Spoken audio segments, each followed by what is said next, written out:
It's a great day. My name is Che Brown, the Happy Entrepreneur, and welcome to the Happy Entrepreneur Show, the #1 business development and revenue focused late night show in the country where we're on a mission. And our mission really is to empower, our mission is to inspire, and our mission is to provide you, the entrepreneur, with all of the resources that are necessary to execute that big vision you have for the people you were called to serve. And on this episode, we have the one and only Eddie Umphrey. Did I get that right? You got it. You nailed it. Eddie Umphrey, who's in the building. He'll be talking about becoming an Olympic coach, but more importantly, from failure to champion. What's going on, Eddie? How you doing, man? I'm doing great. Thanks for having me. I'm really excited. I'm really excited you're here, man. Some people I never get a chance to meet, but I did get a chance to meet you in person, man. I love your energy. I love your spirit. I'm so glad you're here. For those folks that are tuned in, the first question might be on their mind is, Shay, what's the biggest struggle that people have moving from failure and getting back into the game? Like, why do some people take so long, or why do they struggle to really get back in the game? Well, it's a process. And I remember one of the former Olympic coaches told me something that was so profound, because I remember sitting in on her lectures and listening to her message of success and her message of just her theology and her technique and the things that made her great for, 30 years. And I remember I got a chance to talk to her one-on-one afterwards, and I said, "Aren't you afraid that everybody is going to beat you with all of the information that you gave them? You gave all your secrets away." And she said, "No, I'm not afraid, because I know that everybody's going to go home. They're going to try my things for a couple weeks, a couple months, and they're going to see that it doesn't work, and they'll go back to their old way of doing things. But it's the people like you who are coming up here asking these questions, who I know you're that 1%, that 0.1%, who's going to go home and is going to keep trying it and fail and trying it and fail and trying it and fail, and realize that it's a process. And after a year of continuing with it and staying consistent, that's when you start to see the change." And so many people get into a rut, they get beat down, and they just hang their head low and think, "Well, that's it. I'm just going to always be a failure. I'm always going to be the person at the bottom of the rung." Meanwhile, I'm the guy that realizes I have to fall on my face 100 times. And I might fall 100 times, but it's that 101st that you're going to see me at the Olympic Games. And that's exactly what happened for me. I love it, man. So well said. And, champion. And you put that in time. They're reading the title. Ladies and gentlemen, we'll get into his background. You get to figure out who this guy is in a moment.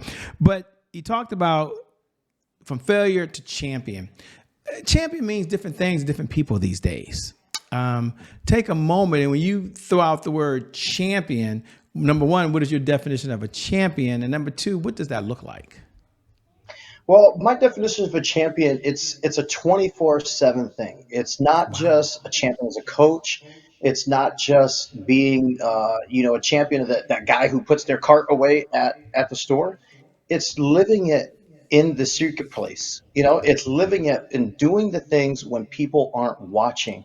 It's, for me, it's honoring God. God knows what I'm doing every second, even though you don't see me. He does. And, when you do those things in the secret place, you get rewarded in the physical where people do see you. So for me, that's it, being a champion. And the athletes that I work with, I tell them that you have to do this in every aspect of your life. It's not just coming in the gym and being disciplined. It's also when you wake up in the morning, do you make your bed? Do you keep a clean room? Do you honor your father and mother? Do you speak good words? Are you cursing when people don't hear you? Just those little things, because it's a way of life. You don't just wake up and become a champion. You live it in every aspect of your life. And so the person that's a mom or a dad right now can still apply those principles that you just shared, which is, I think is really incredible.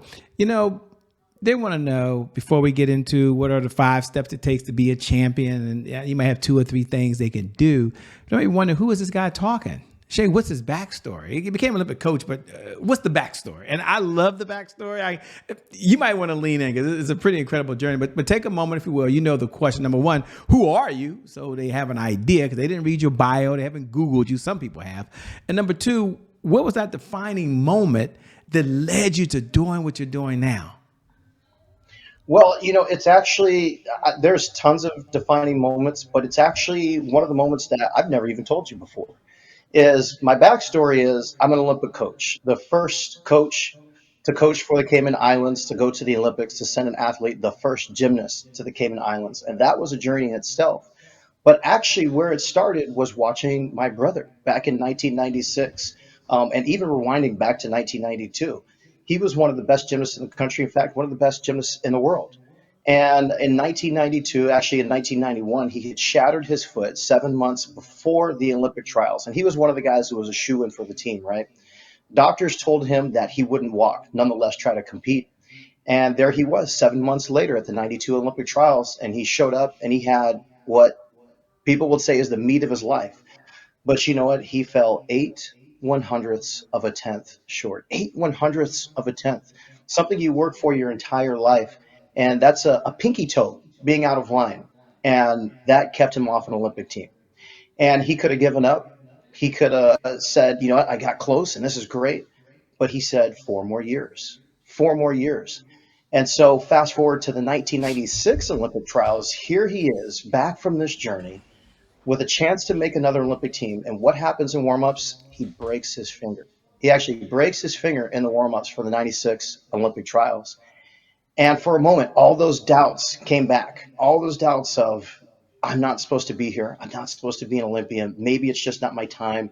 Maybe this is for somebody else. But he said, you know what? I am taking dominion. I'm taking authority over this situation. He put his own finger back in place. He raised his hand and went on that day to become an Olympian. And that's where it started for me. I got to watch my brother do it. I got to watch my brother face every obstacle in the world. I got to watch him overcome and become a champion. And so for me, it was just inevitable. It was, hey, you know what?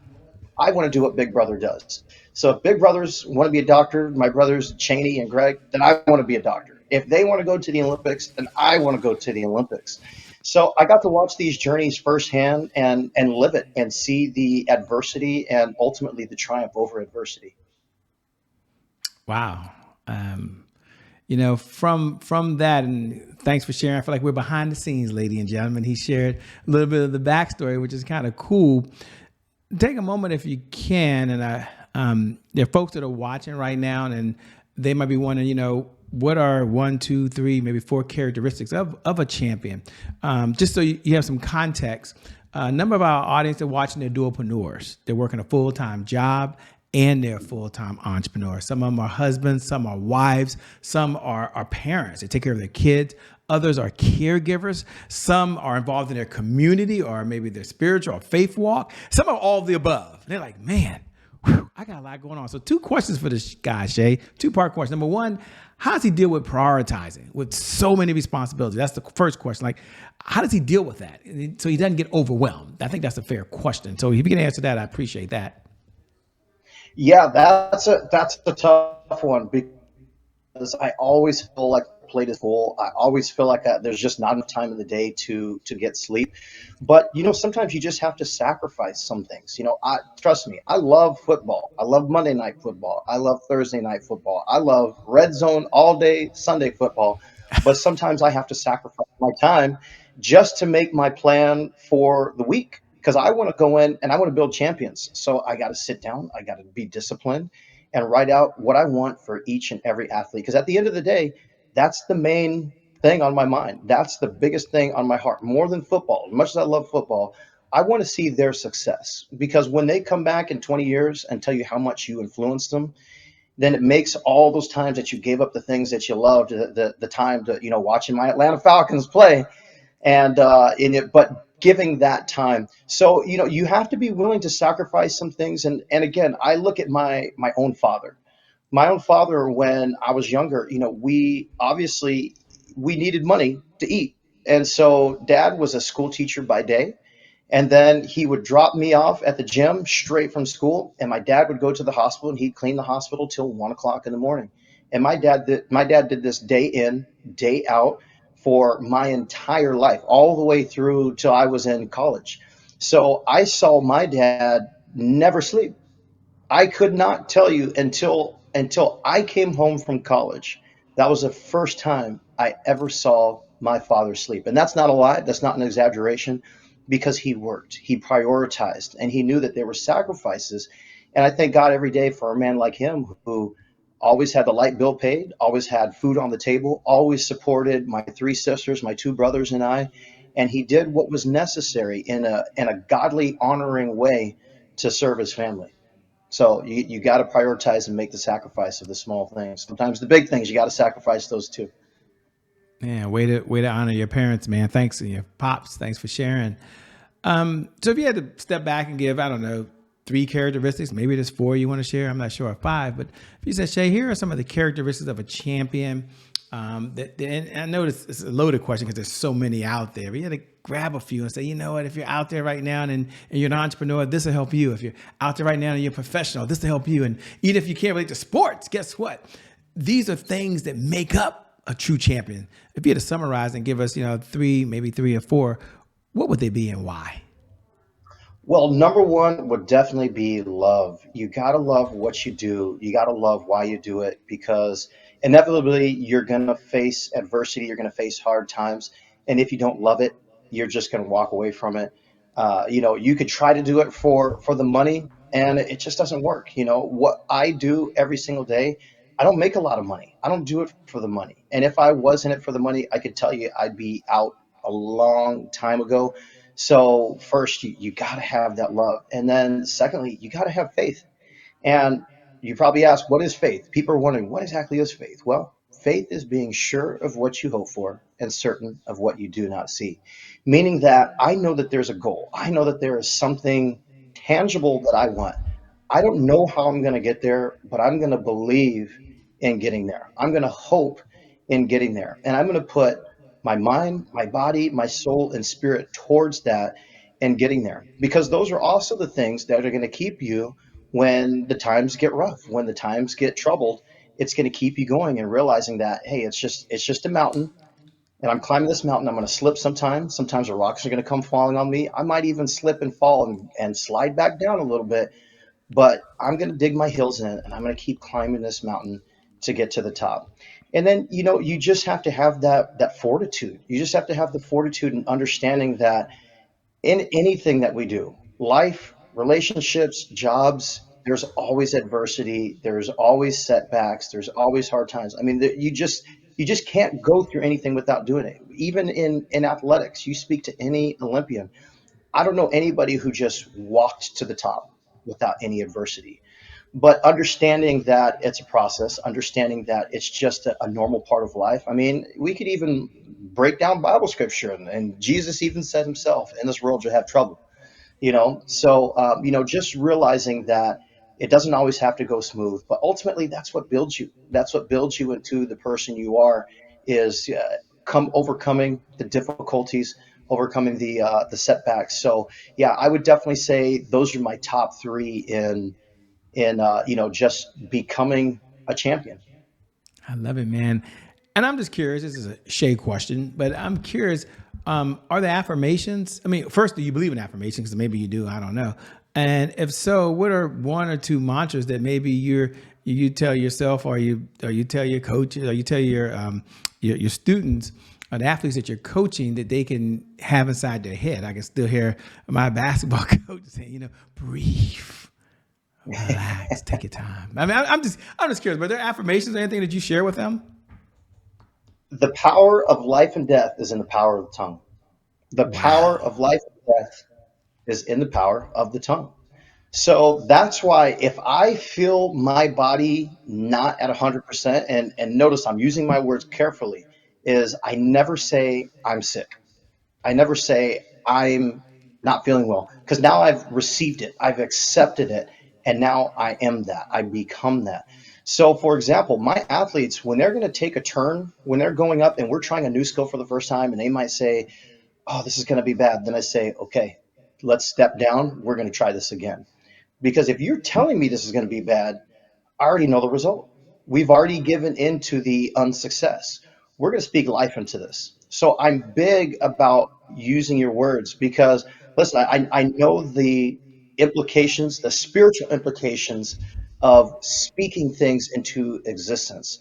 So if I sat here for 365 days and said, I'm sick, I'm weak, I'm tired, I'm afraid, I have anxiety, well, guess what? I'm going to have all those things and more. But if I sit here and say, I'm healthy, I'm strong, I'm a winner. I'm a champion. Today is going to be a great day. And I do that every morning. I do that every morning. And one of the things that I do, listen, I line myself with God and I pray. I pray. And there's many times before we start our 7 a.m. practices, while the kids are setting up for the day, I'm going out to the back of the gym and I'm just laying my hands on and I'm just praying. And I'm just inviting the Holy Spirit in and saying, you know what, this is yours. This is yours. I'm just the vessel. I'm just the steward. And I'm thankful to be able to have this. I'm thankful to be in a position of leadership where I can lead these children to the right direction because we're in a time and age where, kids don't know left, right, or who they are. But, I'm very blessed and thankful to have that opportunity. But again, just giving it to God because I can't do it in my own strength. I'm only Eddie Umphrey. But, at the end of the day, I'm Eddie Umphrey, man of God. And because I'm attached to God, I know that greatness is going to ensue. I love it, man. It's a perfect segue as you was being so authentic with us to a segue we have here called Today is My January 1st. Now, for those folks that are tuning in, you tune in every night, 11 p.m. Eastern Standard Time. You already know what we're going to say. Matter of fact, you can say those magical words. Today is my January 1st. And for all of our new folks, welcome to the Happy Entrepreneurs family. Today is my January 1st is our personal mantra. It represents a fresh start.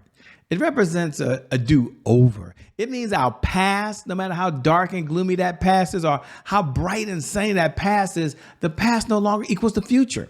And so my question for you on the other side, Eddie, is twofold. Number one, when you hear those words, today is my January 1st, what do you hear?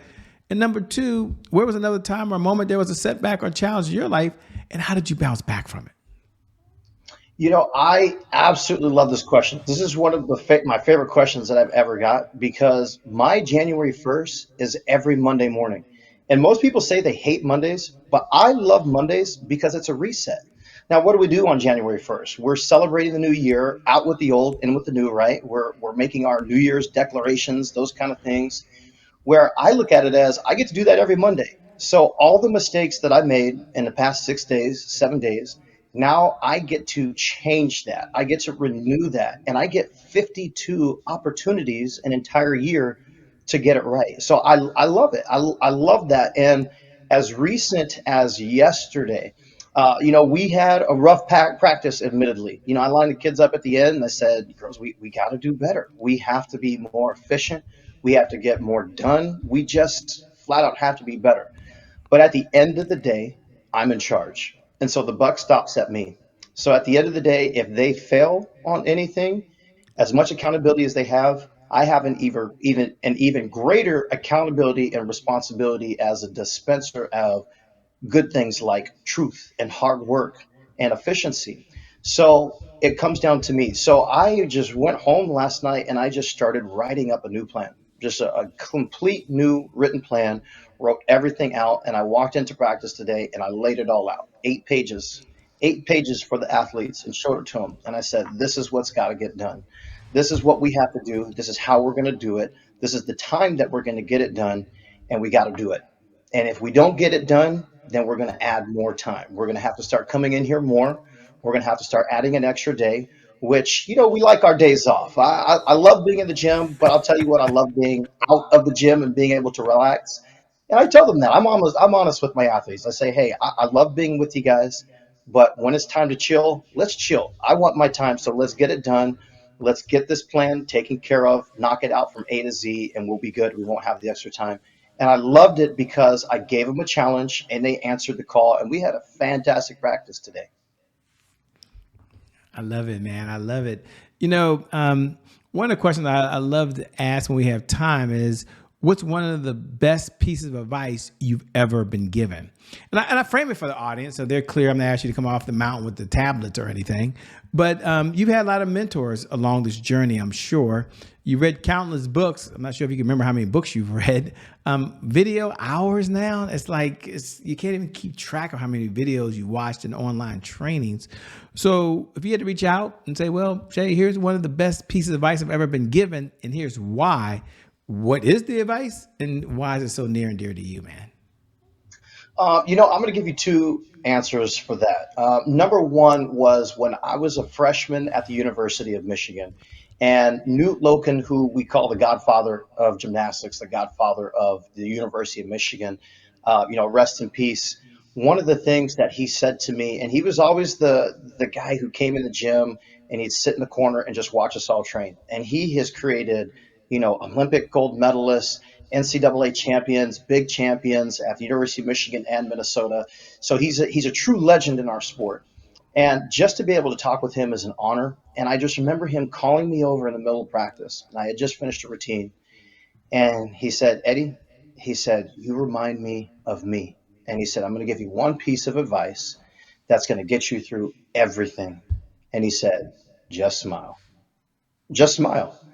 And you hear something like that, it sounds kind of simple, and you think like, okay, that wasn't too deep. But now here I am, 20 years past graduating college, and using that same smile and realizing it's very much like what we were saying before, is speaking it into existence, speaking positivity, because I can be here with the frown on my face. And let me tell you, if I could go through all the adversity that I faced, I mean, we wouldn't have enough time on this podcast, and my face would be downcast, and I'd look a lot older than I do right now. I feel like I'm 25. I know my age, but I feel like I'm 25, and I carry that with me every day. Is just smile, just smile. It overcomes a lot.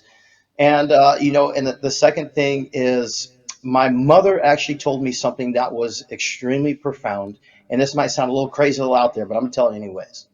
And she said, I think Moses' mother told him one day that you could save the world. And how many mothers out there told their sons they can save the world? But number one, she believed it. And number two, Moses actually believed that he could and would change the world. And he did amazing things. And she said, "Son, you can change the world." And so I take her words to heart, because I very much believe, not in an arrogant or cocky way at all, but knowing that God has put me in a position where the world sees me. The world sees what I do, and I have an opportunity again to speak life or death into the sport of gymnastics, into the athletes that I coach, into all of the people around me. And so I really do believe that I can change the world. And again, not anything to elevate myself above anyone, but every 4 years, one person has to be president. Why not be you? There has to be an ambassador in a country. Why not be you? There has to be an Olympic champion. Why not you? So I look at it that way, is if there has to be someone great, there's going to be someone who's going to fill those positions. Why not me? So I would say those are the two most influential impact things, among many. I've got a list of 1,000 I could probably go through, but off the top of my head, those are the two that come to my mind first. Yeah. What do you enjoy most about what you're doing these days? Because that was spot on. What do you enjoy? I mean, you keep lighting up as you talk about what you're passed on to other folks. You're having fun. You're not just smiling. Some people smile through pain. I understand there is pain and there's challenges in our life, and nobody's life is perfect, but seem to really be enjoying it. I mean, what do you enjoy most about what you're doing now? What I love most is the athletes who come back that tell you how much you impacted them. And I had an athlete that came back to me a couple weeks ago, came back in and visited me, and she said something that it almost brought me to tears. She said, "Eddie, I think you had more of an impact in my life than my own parents." And I was blown away, because it wasn't that I did anything groundbreaking. It wasn't that I, pulled this athlete aside and took them under my wing or give them any special treatment. It was just through just doing my everyday job and just being a good person. There's a lot to be said about the fruits, right? You test everything by the fruit. What does it look like? What does it act like? And I know that I have eyes on me everywhere I go, everything I do. And I'm not perfect. I make mistakes just like everyone. but I am in a position where, again, there's a greater accountability and responsibility on me to do these things. And so when I'm coaching every day, as frustrating as things get, because it gets frustrating every day. Trust me, when you're working with little kids and teenagers, it's frustrating.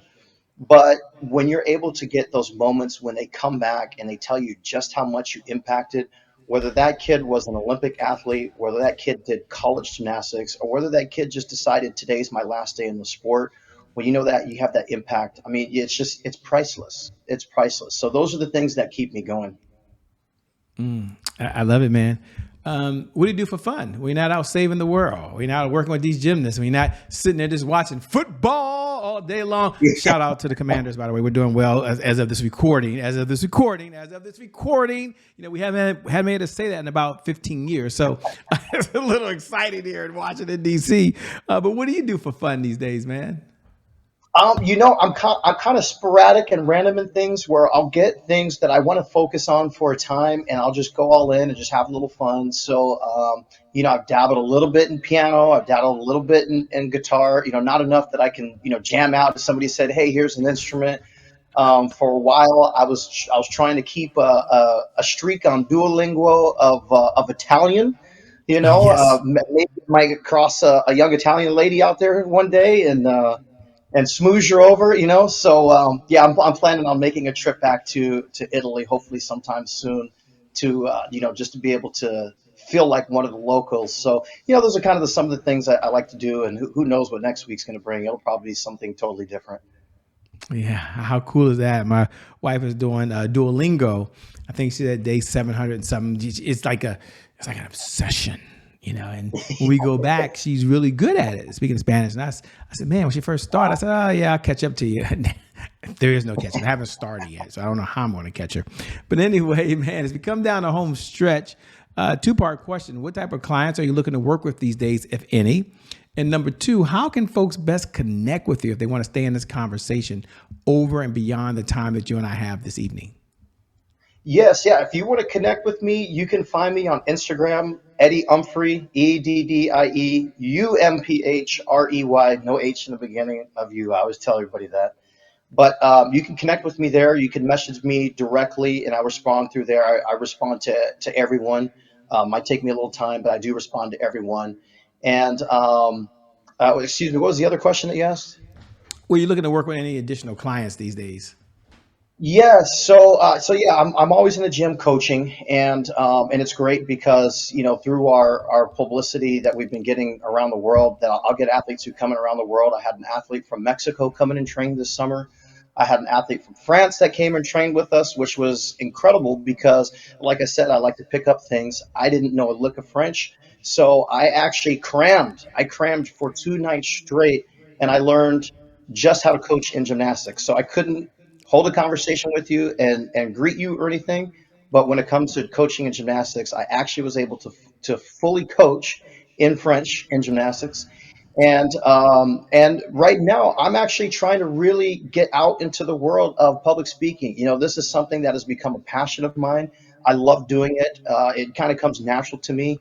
So, I'm looking at speaking at schools, churches, businesses, anyone, everyone who wants to bring me in. I've been doing tons of travel this summer, which has been amazing. I've been gone almost 3 weekends a month, just speaking and educating. So I just want to give back what was given to me. I had so many people who helped me along my way, and being able to share that and share any type of love or wisdom or knowledge that I have has been a blessing. So definitely reach out to me and let's set something up. And now here you are. You're on the Happy Entrepreneur Show. Thanks for being on the show, man. We appreciate it. Got to have you back again soon. Absolutely. Thank you for having me. And thank you. Thank you to viewers. Thank you for tuning in, because without you, well, we don't have a show. So we really appreciate it when you show up. Thank you for all the comments. Or sometimes you hit the like button. Depending on what platform you're in, what's really cool with this episode is hit the share button. Like, hit that share button and just pay this message forward to someone else so their life can be better. I never get tired of reminding you. Every night, 11 p.m. Eastern Standard Time, although it sounds a little corny, but you really are awesome and you really are special and you're someone that's here for a really good reason and you've got something to give and make a difference in somebody's life. And because of that one reason, no matter what's going on in your life, whether you're doing up right now or you're coming down, no matter what's happening, I believe today is your January 1st. And because of just that one reason, your best is still yet to come. Your best is yet to come. Your best is yet to come. With that being said, my name is Shay Brown. It's been an honor and privilege to serve you. Thanks a lot, man. I'll see you later, Eddie. We out, everybody. Peace.